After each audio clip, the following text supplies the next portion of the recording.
I was standing in the kitchen, the phone pressed against my ear, disbelief washing over me in cold waves. "I'm sorry, Mrs. Harper, your mother passed away."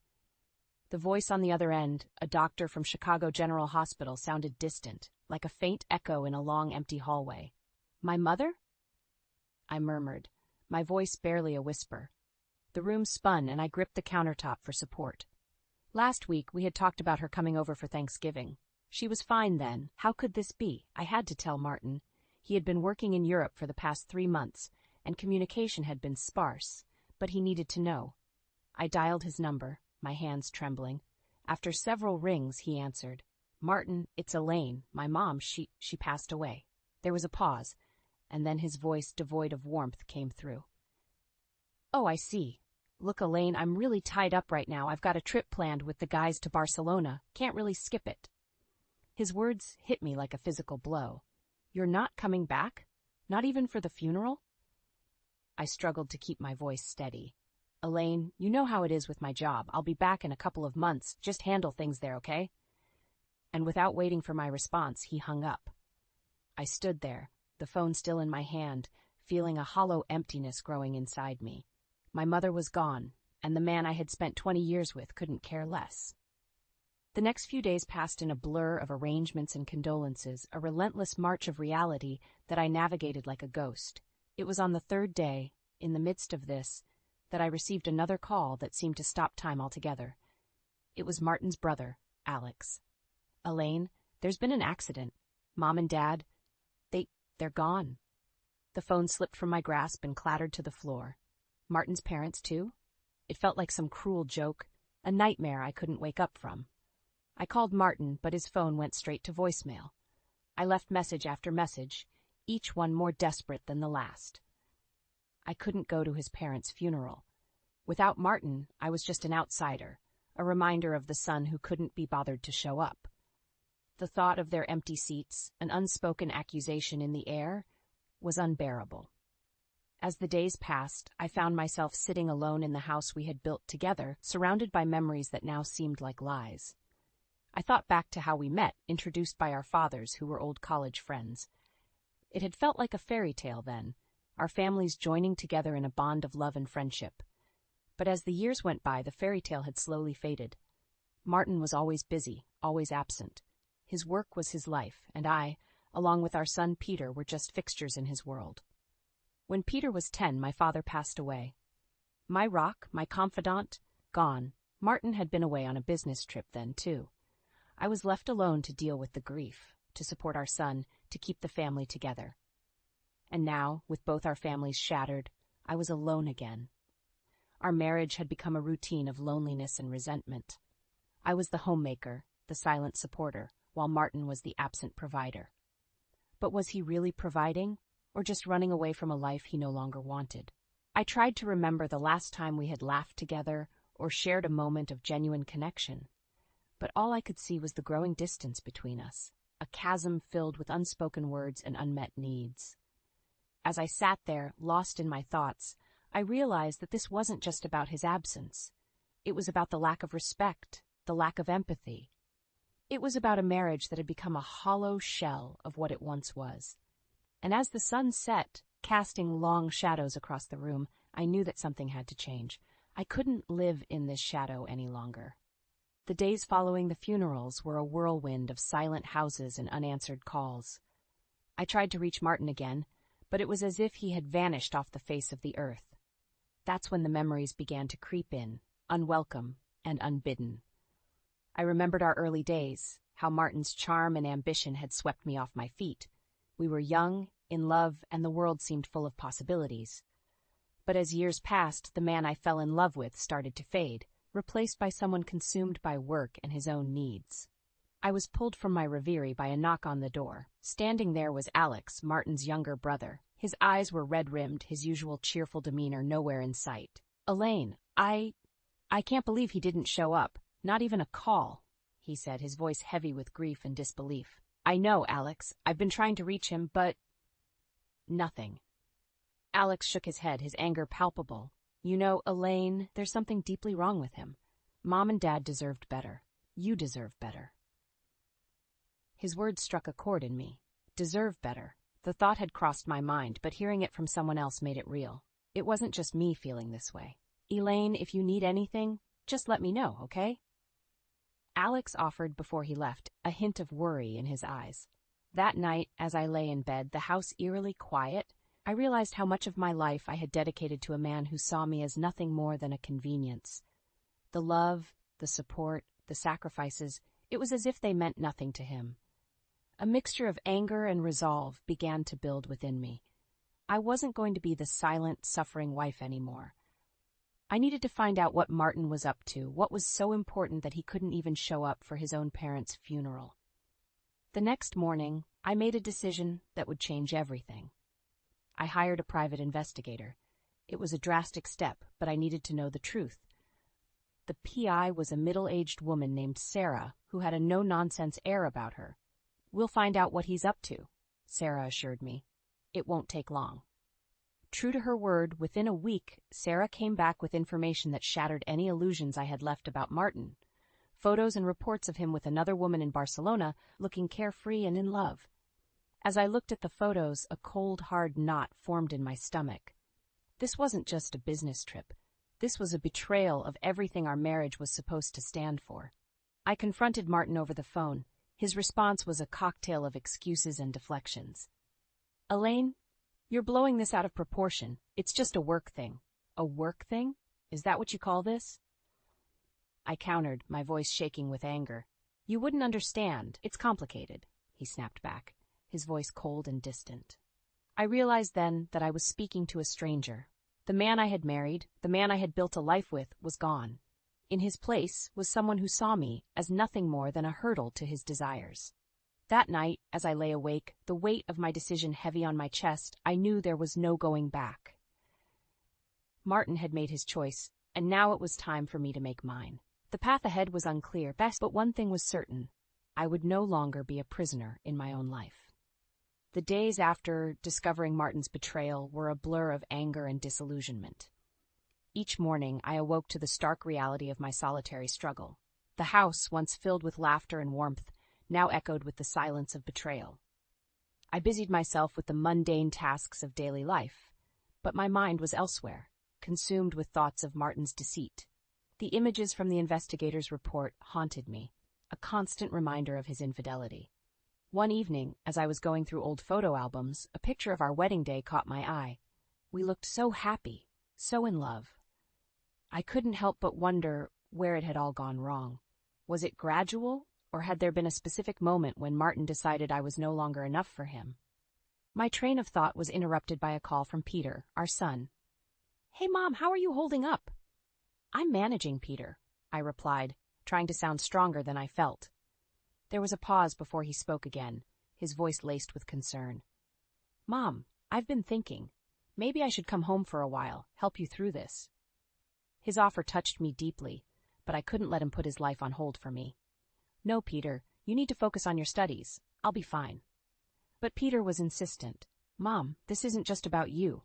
Dad's actions affect me too. I need to be there for you." His determination was a balm to my wounded heart. Despite Martin's absence, Peter had grown into a caring and responsible young man. His support gave me strength, and for the first time in a long while, I didn't feel so alone. A few days later, Peter arrived. His presence filled the house with a much-needed energy. We spent hours talking, sharing our thoughts and feelings about Martin and the situation at hand. "It's just so selfish, Mom. How could Dad do this to us?" Peter's anger mirrored my own. "I don't know, Peter. But I do know that we can't let his actions destroy us. We're stronger than that." As we talked, a plan began to form in my mind. Martin had taken so much from us, it was time he understood the consequences of his actions. I wasn't going to be the silent victim anymore. It was time for Martin to face the music. The following week, I met with a lawyer to discuss the possibility of divorce. The lawyer, a stern-faced woman named Mrs. Hammond, listened intently as I recounted the events of the past few weeks. "Mrs. Harper, based on what you've told me, you have a strong case for divorce, especially with the evidence of infidelity," she said, her tone professional yet empathetic. I nodded, a mix of relief and apprehension washing over me. This was really happening. I was taking the first step towards freeing myself from Martin's shadow. As I left Mrs. Hammond's office, a newfound sense of purpose filled me. I was no longer the woman who waited silently for her husband to return. I was Elaine Harper, and I was going to take control of my life. But as I stood there looking out at the bustling city streets, a part of me couldn't help but mourn the loss of the life I thought I had. The happy family, the loving husband, it was all an illusion, shattered by the harsh light of reality. As I headed home, I knew that the road ahead would be difficult, but for the first time in a long time, I felt ready to face whatever challenges lay ahead. Martin had underestimated me for the last time. The revelation of Martin's affair had set a fire within me, one that burned with the need for justice and retribution. As I sat in our living room, the walls seemed to close in on me, each family portrait a reminder of the facade our life had become. My resolve was tested one evening when Martin called. His voice, once familiar and comforting, now grated on my nerves. "Elaine, I've been thinking. Maybe I was too harsh. We should talk when I get back." His words, meant to soothe, only fueled my anger. "Talk? After everything you've done? You abandoned your family, Martin." "Elaine, you're overreacting. It's not like I planned this. Things just happened," he replied, his tone dismissive, as if his betrayal was a mere inconvenience. "Things just happened? You make it sound like you had no choice in the matter. You chose to be with another woman. You chose to ignore your own parents' funeral." There was silence on the other end, and for a moment, I thought he had hung up. Then he spoke, his voice cold. "I don't have time for this, Elaine. I have important work here." That was the last straw.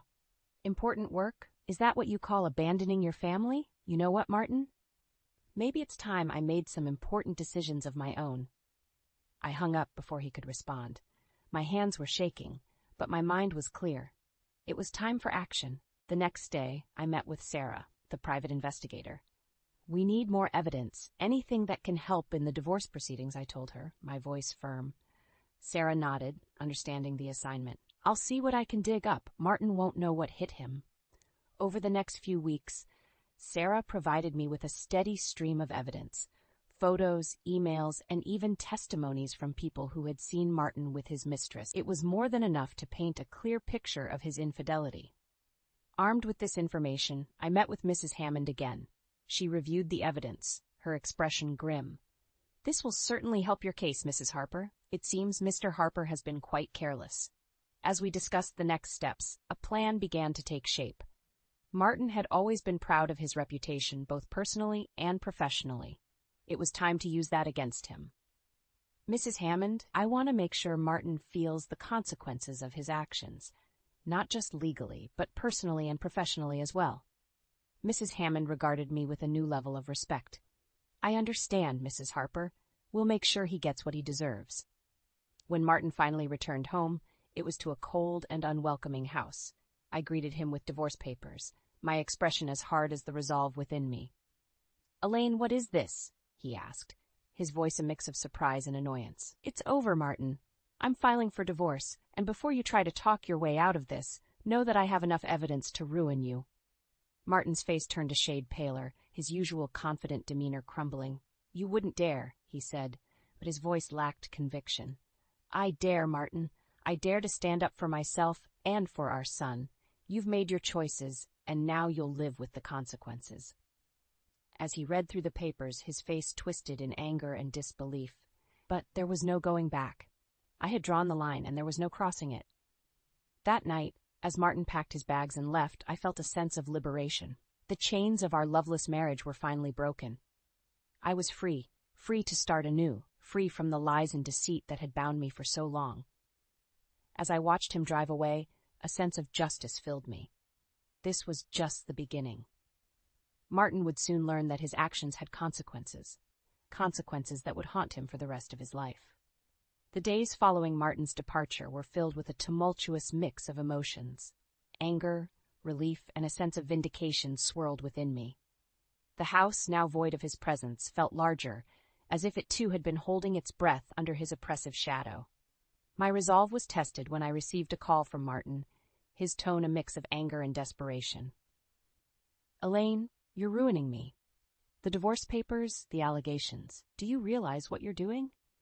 His words were like fuel to my fire. Yes, Martin, I know exactly what I'm doing. I'm showing the world who you really are. You can't do this to me. I've worked hard for everything I have, he argued, his voice laced with entitlement. Worked hard?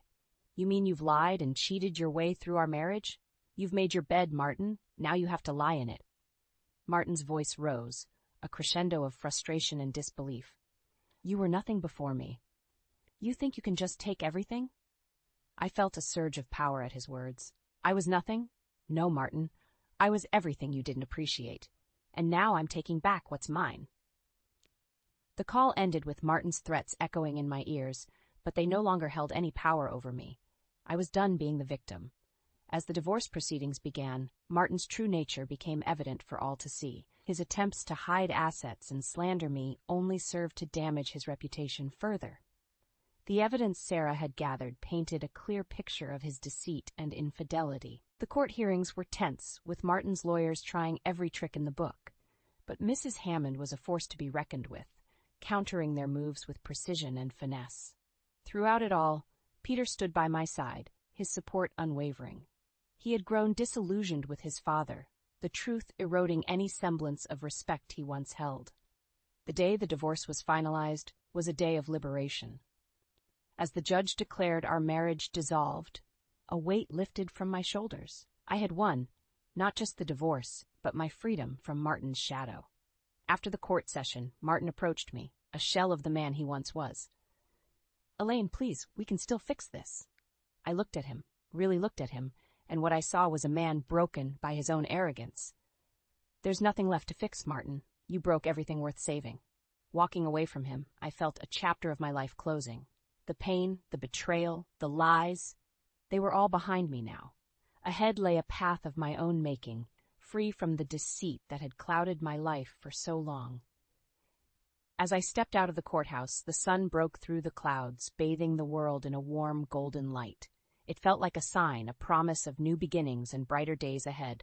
I turned to Peter, a smile spreading across my face. Let's go home, son. We have a new life to start. And with that, we walked away, leaving Martin and the past where they belonged, behind us. With the divorce finalized, I was determined to reveal the extent of Martin's disgrace to those who had been blinded by his facade.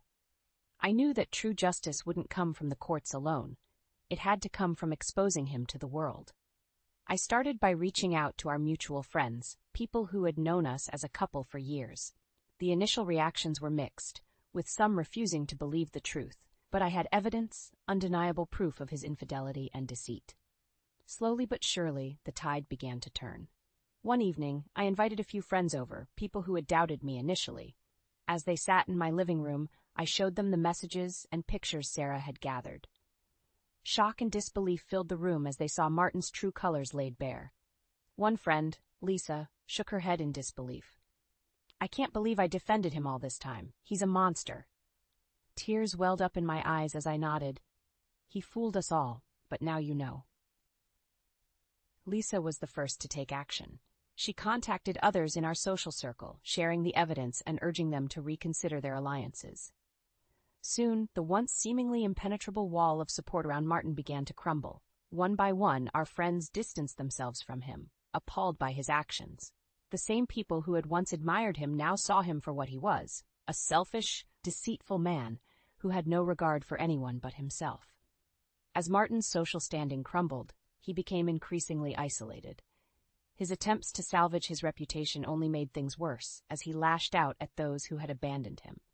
His once strong network of contacts began to disappear, leaving him with no one to turn to. I watched with a sense of grim satisfaction as the man who had caused me so much pain faced the consequences of his actions. It wasn't enough for him to lose his friends. I wanted him to lose everything.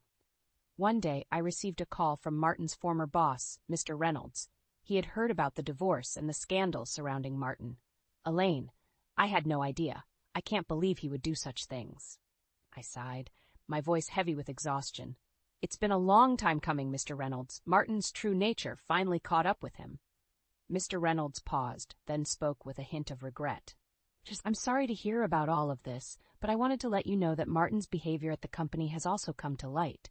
We've decided to terminate his employment. I felt a rush of vindication. Thank you, Mr. Reynolds. It's about time he faced the consequences. As the news of Martin's termination spread, his world crumbled further. He had lost his job, his friends, and his reputation. It was a fall from grace that he couldn't recover from. But I wasn't done yet. I had one final move to make, one that would ensure Martin paid for his actions in the most significant way possible. With Martin's world in shambles, it was time for the final blow, the ultimate revenge that would ensure he paid for his sins. I had discovered a hidden secret during the divorce proceedings, one that would bring him to his knees. Late one evening, as I sat in my quiet home, I made the call I had been dreading but also eagerly anticipating. The voice on the other end was familiar, cold, and detached. "Martin, we need to talk." There was a long pause before he replied, his voice wary. "What do you want, Elaine?" "I want justice, Martin. I want you to pay for everything you've done." My words were deliberate, each one carrying the weight of my anger and determination. Martin chuckled, a mocking sound that sent shivers down my spine. "You think you can do anything to me now? I've lost it all, Elaine. What more could you possibly take from me?" I took a deep breath, steadying myself. "I know about your hidden accounts, Martin, the offshore ones you thought were safe. I have the evidence, and I'm not afraid to expose you." Silence hung in the air, thick and suffocating. I could hear the panic in his voice when he finally responded. "How did you?" "That's not important right now," I interrupted. "What matters is that I have the power to ruin you completely. The authorities will be very interested in those accounts, Martin." His voice trembled as he spoke, desperation creeping in. "What do you want, Elaine? Money? Is that what this is about?" I couldn't help but laugh. A bitter and vindictive sound. "Money won't fix the damage you've done, Martin. But it will ensure you suffer for a long time." I outlined my terms, a substantial portion of his hidden wealth to be transferred to me as compensation for the years of pain and betrayal. Martin had no choice but to agree, his voice defeated. As I hung up the phone, I felt a rush of satisfaction. Martin had lost everything, his job, his reputation, and now his secret wealth. He was a broken man, a shadow of his former self. But I had won. I had taken back control of my life, exposed him for the monster he was, and ensured that he would pay for his actions. It was a sweet victory, one that had been a long time coming. In the end, it wasn't just about revenge. It was about reclaiming my own dignity and self-worth. I had emerged from the darkness stronger and more resilient than ever. As I sat alone in my quiet home, I couldn't help but smile. The nightmare was finally over, and I was free to live my life on my terms. Martin's downfall was a satisfying end to a chapter of my life that I was more than ready to leave behind.